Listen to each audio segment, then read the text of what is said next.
Welcome to Madlik. My name is Geoffrey Stern, and at Madlik we light a spark or shed some light on a Jewish text or tradition.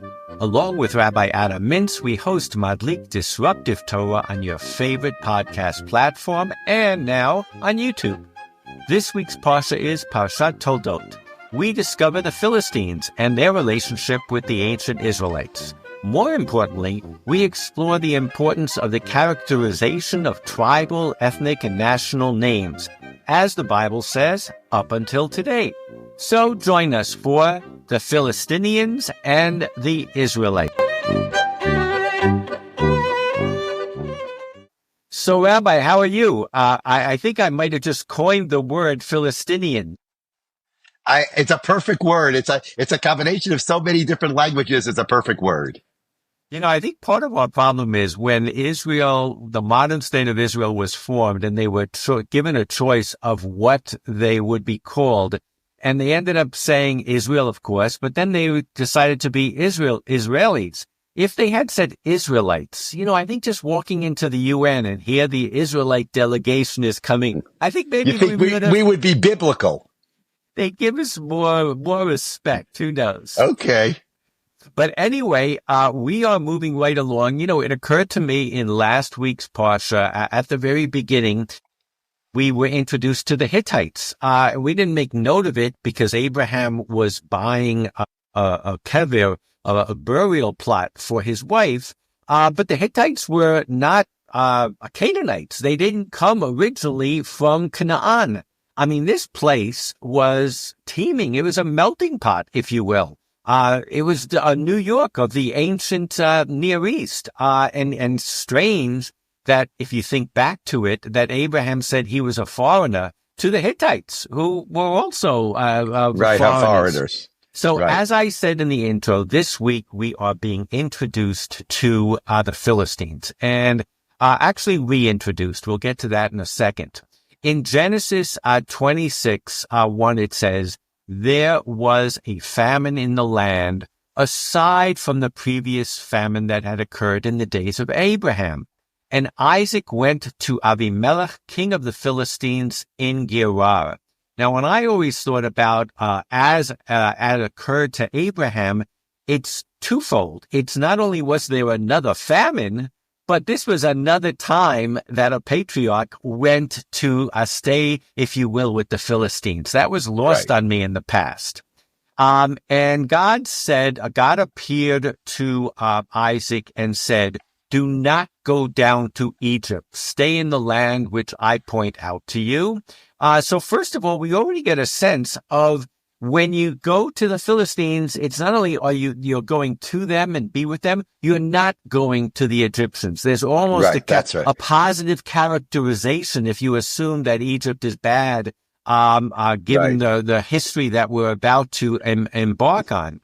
And it continues, reside in this land, and I will be with you and bless you. I will assign all these lands to you and to your heirs, fulfilling the oath that I swore to your father Abraham. And he goes on and talks about all the things that he promised to Abraham. And as you know, the traditional commentaries say that Isaac was like a sacrifice, or he was holy, and he was too holy to go outside of the land of Israel, which is why he didn't go looking for a wife, but Abraham last week sent his servant. And that continues on with this. You've got to stay within the land. So again, the Philistines are in the Holy Land, but they're just there. It's kind of interesting.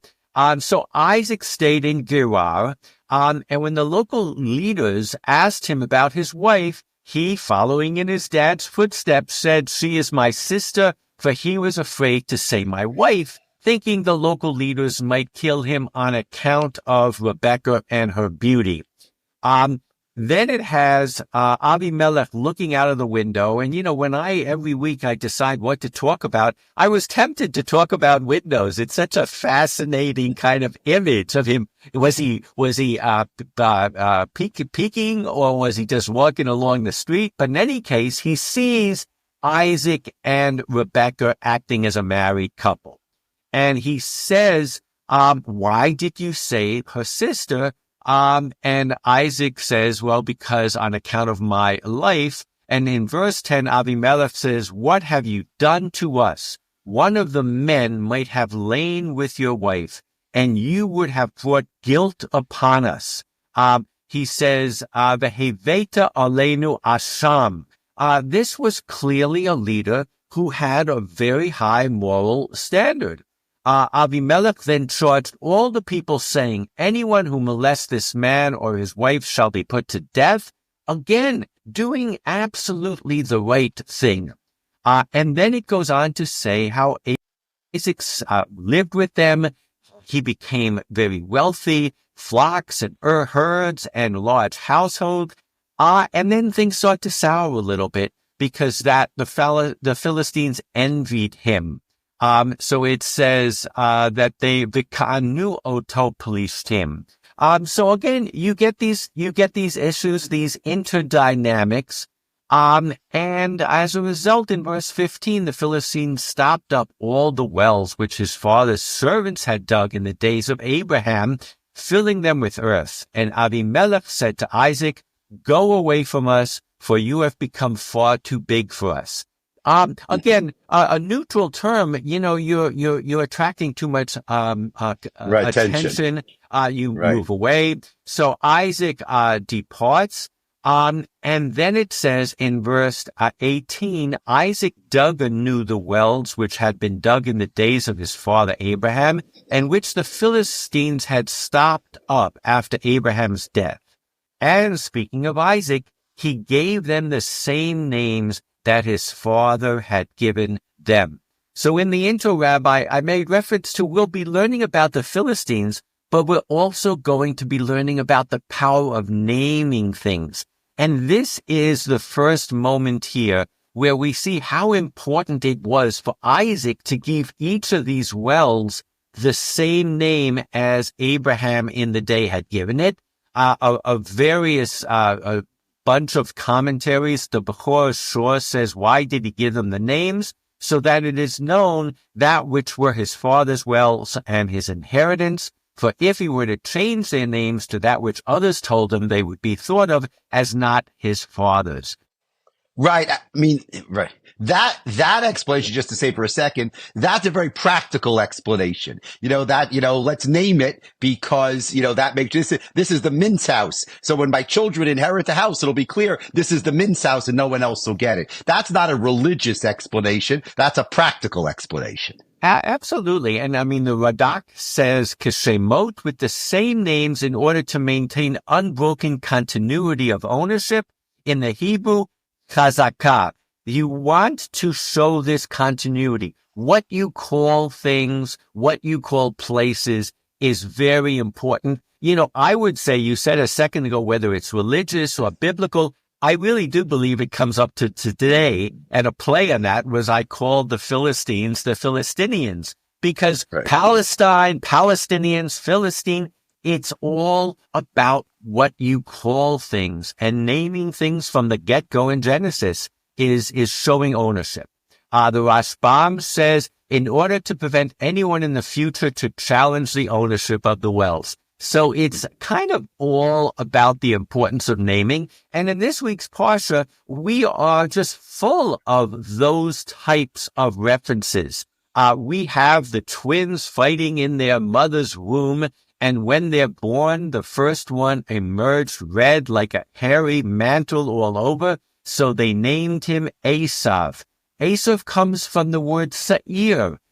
Seir is the nationality of Esau. So again, they're trying to put pieces onto the map, put everything into its intended place.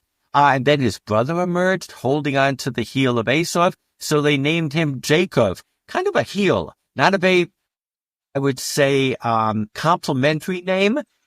Ergo, we need a name change later. Well, I mean, but in the next chapter, after he steals the blessings, so Esau says about him, you fooled me twice, because the word Yaakov, you fooled me also. So he plays on the name. So Jacob's name all of a sudden becomes important also.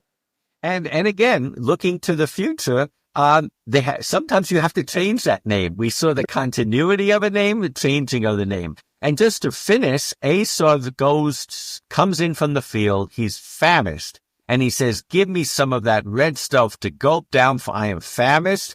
And the Torah gives a little commentary here, which is why he was named Edom.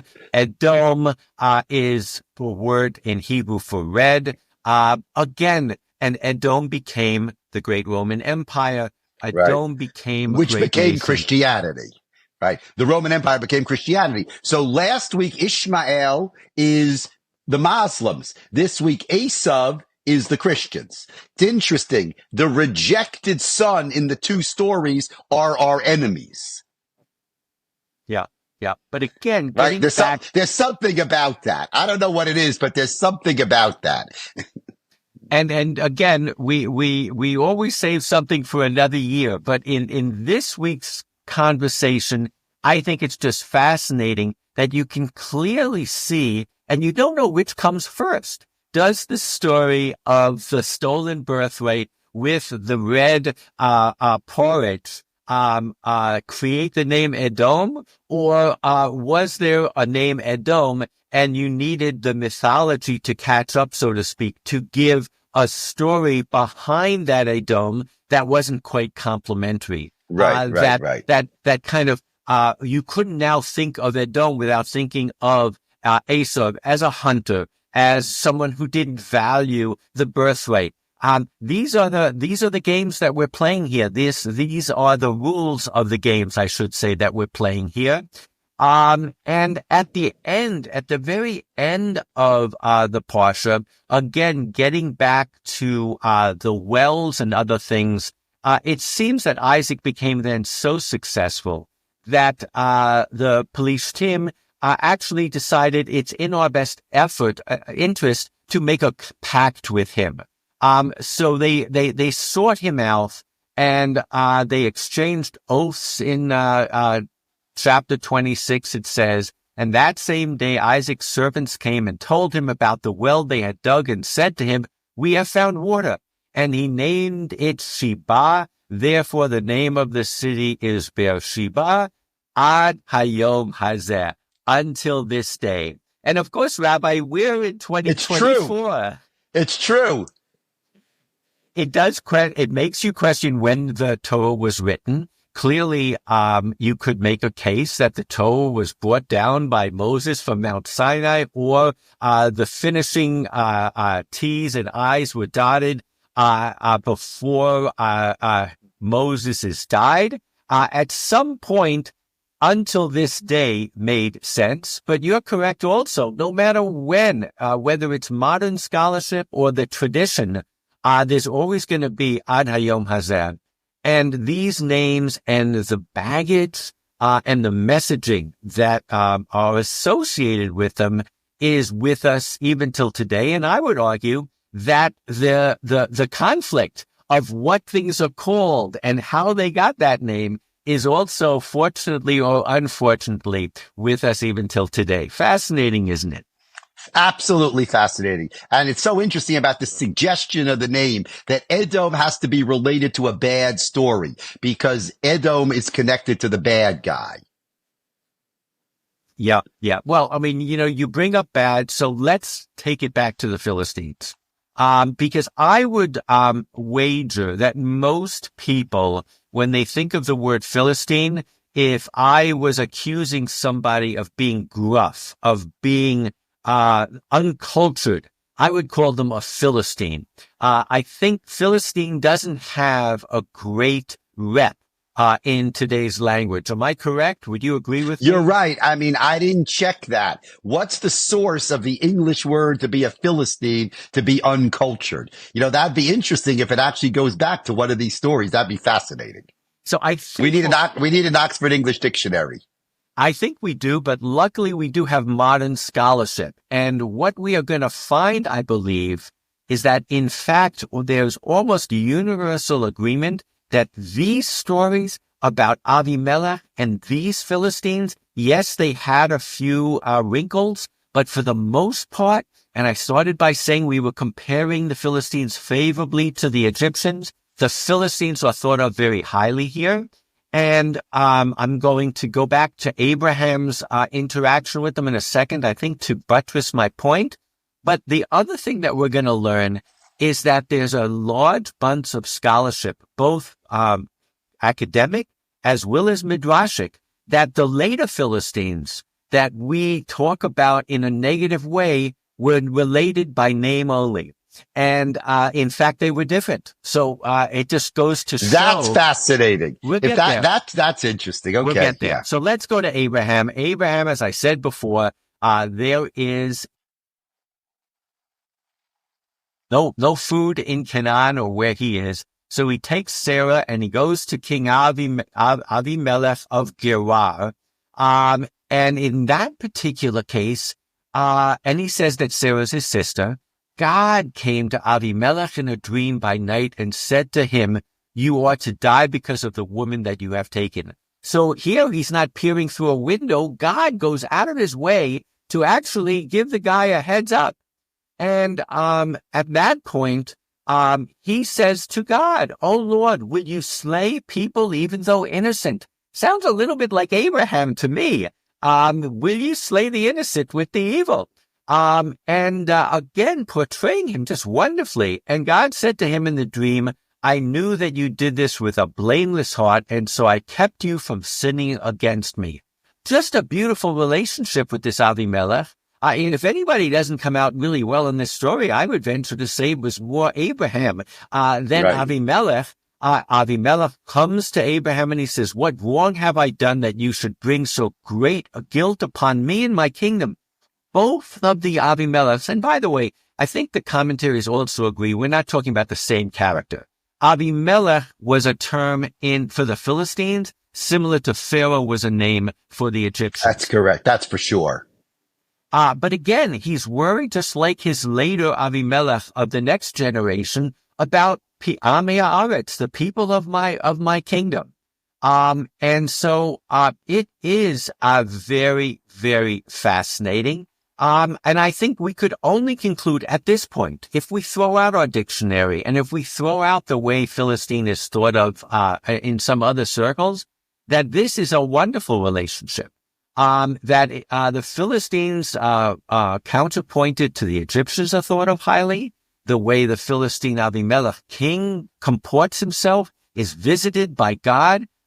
These people are thought very really highly of. So now the question is, who were they? Where did they come from? And what else does the text say about them? So in Genesis 10, much earlier on, when we're talking about the kind of family tree of all the people, it says that Mitzrayim, we're in Genesis 10 now, Mitzrayim begot Ludim, the Anayim, the Lechabed, the Kalashim, and the Kaphtorim, the Cretans, whence the Philistines came from. And Canaan begot Sodom. So it's very clear that the Kaphtorim, in this case Cretans, they came from somewhere, and that's where the Philistines came from. So I took out my great Koran Tanakh of the land of Israel, and there they say that no later than the end of the 13th century, beginning of the 12th, an intrusive material culture called the Philistines, which was identified as Philistine, was introduced into the land of Israel along the southern coastal plain. This new culture was not homogeneous. Elements appear to derive from at least three disparate sources tied together by the Mediterranean Sea, the Aegean, the Aetolian, and the Cypriot.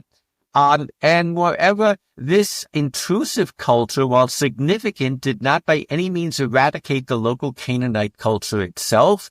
And we know that because many of the names, the Semitic names of Gaza, Ashkelon, Ashdod were retained.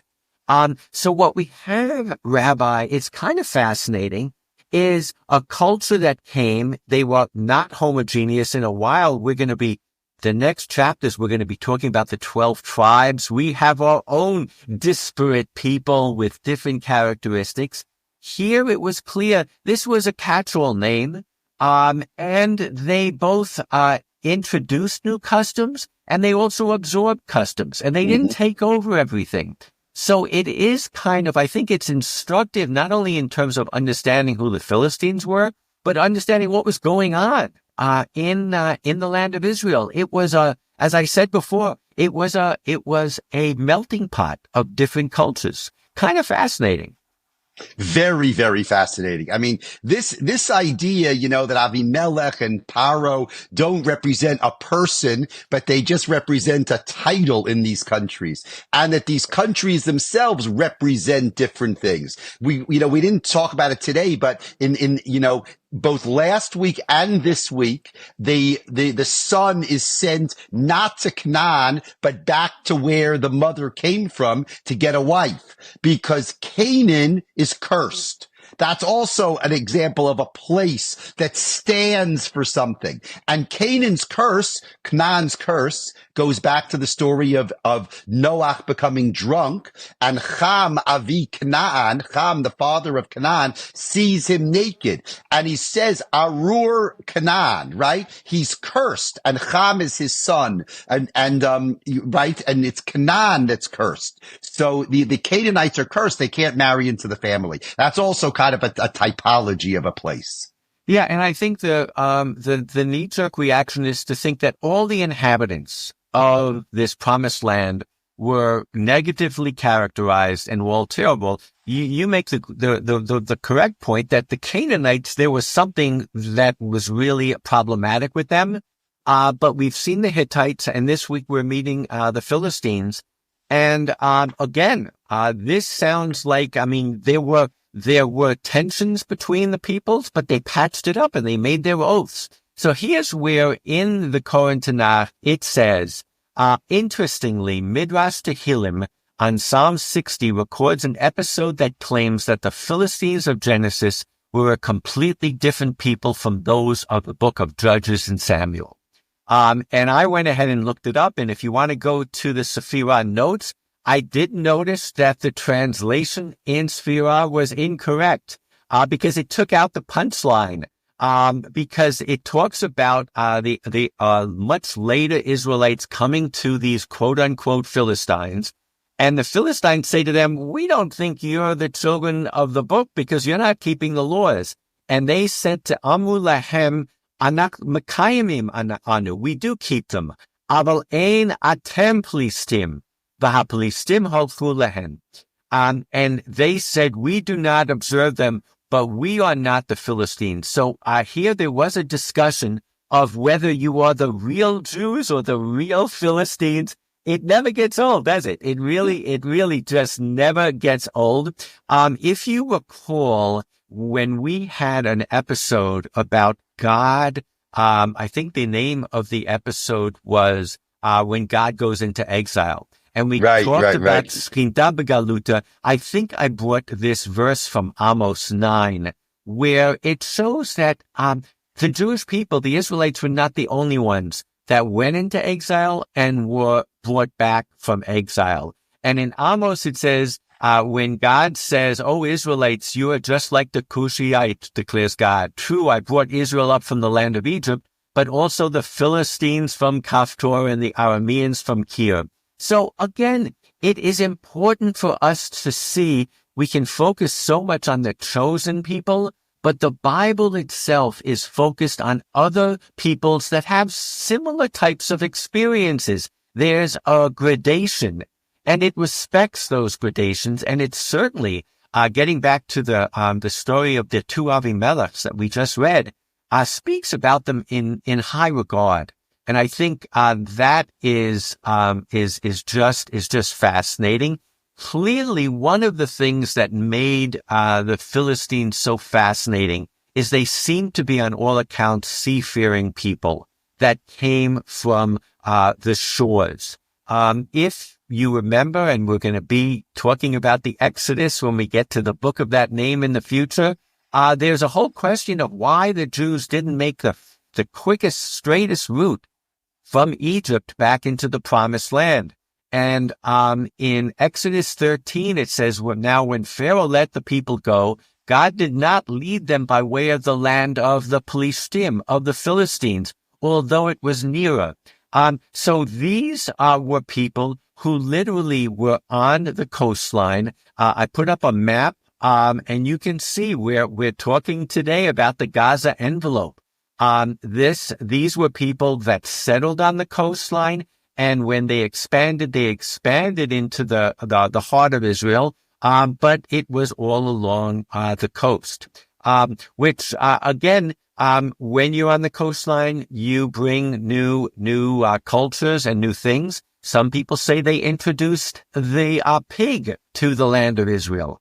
And certainly today, when they do archaeological digs, they can tell right away when they're in a Philistine settlement because they find bones from pigs, which is unique amongst maybe the Hittites and the others too.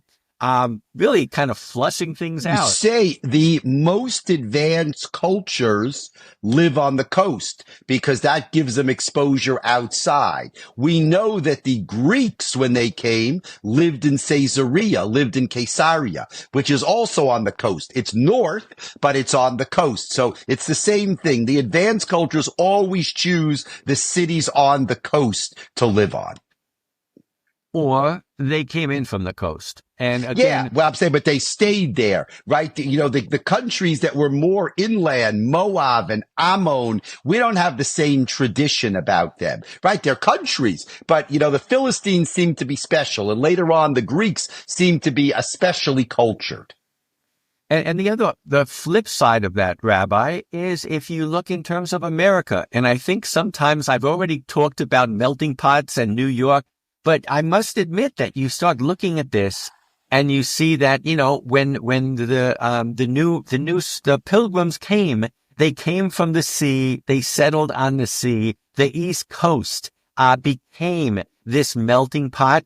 And it's very similar here. It's just another commonality, that we have, with the colonies and the federation of tribes and different peoples. Our shared history is so great. So let's just close with the new word that I coined for this podcast, the Philistinians.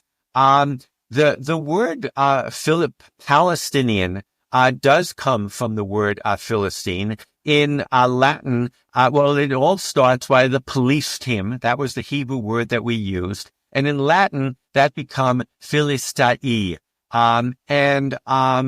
What happened was that the area that we know as the Promised Land or Israel today ultimately became known as Judea, because it was one of those tribes that we'll discuss in the future, was the prominent tribe. It's where King David came from, and it was in control.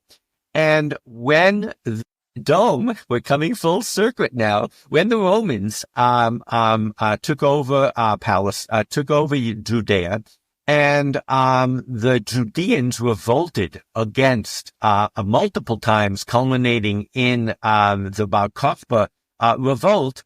Following the suppression of the Bar Kokhba revolt, Jerusalem was rebuilt as a Roman colony under the name of Adelphi Capitolani, and Judea was renamed Syria Palestinia, a term occasionally used among Greco-Romans for centuries. So, Ben Sasson, a great Jewish historian, writes, in an effort to wipe out all memory of the bond between the Jews and the land, Hadrian changed the name of the province from Judea to Syria Palestinia, and named because of the non-Jewish literature. Jews were forbidden to settle there in the immediate vicinity. And tying into what you said a second ago, the capital was moved from Jerusalem to Caesarea, the coastline. So here we kind of come full circle, but it's a naming game. Taking the name of the Judeans off of this land was so instrumental in taking their identity, their chazakah, their inheritance, their connection to it. And I think that if there is a chance for peace, and hopefully we're recording this on Monday, hopefully by the time it airs on Thursday, there will be a new peace agreement, like there was many thousands of years ago in Beersheba between Israel and those in Lebanon. And the story will continue. The name game will continue. The way of characterizing each other continue. But hopefully we truly can be a little bit more like the melting pot of the past and figure it all out and get along. That is a perfect Parsha class for this week. Thank you so much, Geoffrey. Shabbat Shalom. Happy Thanksgiving to everybody. Be well. See you next week. Happy Thanksgiving and Nesia Tova to Israel, Rabbi. Thank you so much. We'll see you next week with reports, hopefully good reports from Israel. Be well. We do have a lot to be thankful for. See you all next week.